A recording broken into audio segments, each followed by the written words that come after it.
Health. This is a week is the National Public Health Week, a time when the work of public health is celebrated. Fargo-Cass Public Health would like to say thank you to the public health community at local, state, and national levels for their ongoing efforts in responding to the pandemic. Whether it is testing, contact tracing, or vaccinating, public health professionals continue to serve their communities, and we are proud to be part of that effort. I think we should give them a round of applause for all the hard work they've been doing.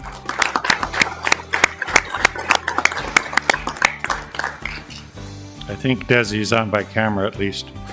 April is the National Sexually Transmitted Disease Awareness Month. Fargo-Cass Public Health Family Planning Program offers STD counseling and testing for men and women, and fees for these services are based on income, household size.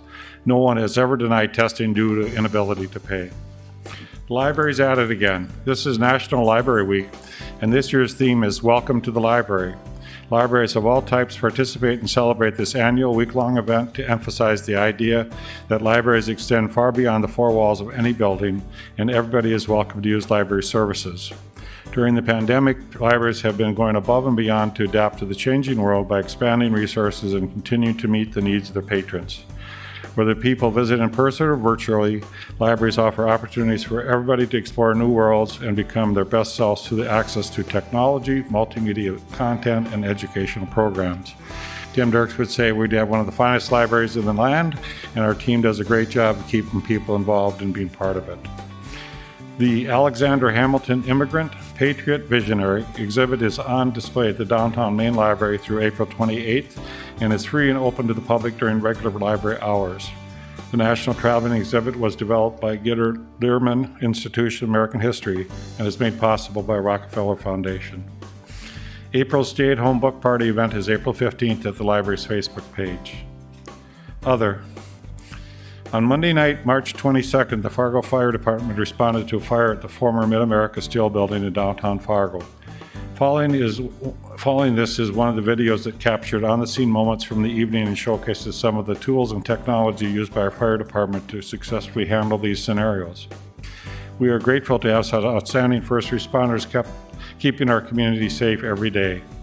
According to Battalion Chief Jason Ness, even though this is a fire and seems like a tremendous effort by the Fargo Fire Department, there are so many organizations involved, all who work very well together and provide great services to the city. And just talking to Chief Dirksen here tonight, it's just a lot of different people get involved where there's a fire that we don't necessarily know about.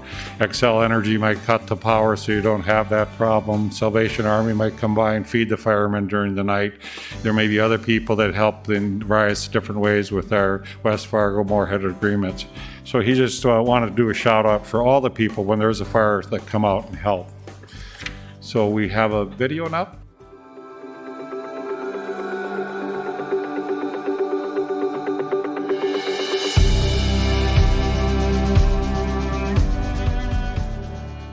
On Monday night, March 22nd, there was a fire reported at the facility that was known as Mid-America Steel.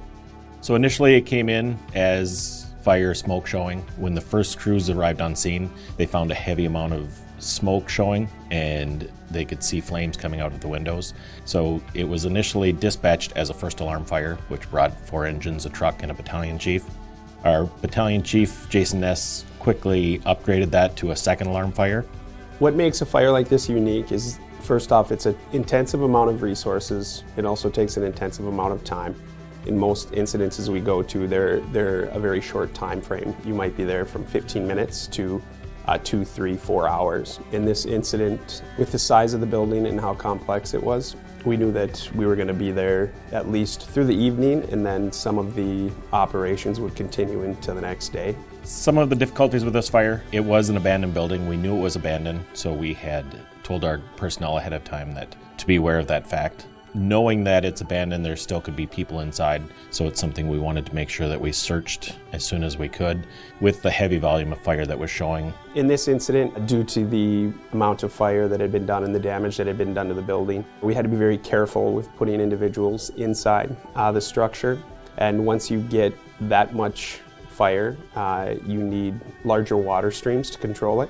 So we had 2 aerial devices in place during this incident, and also multiple large hand lines that were used at different time frames throughout the incident.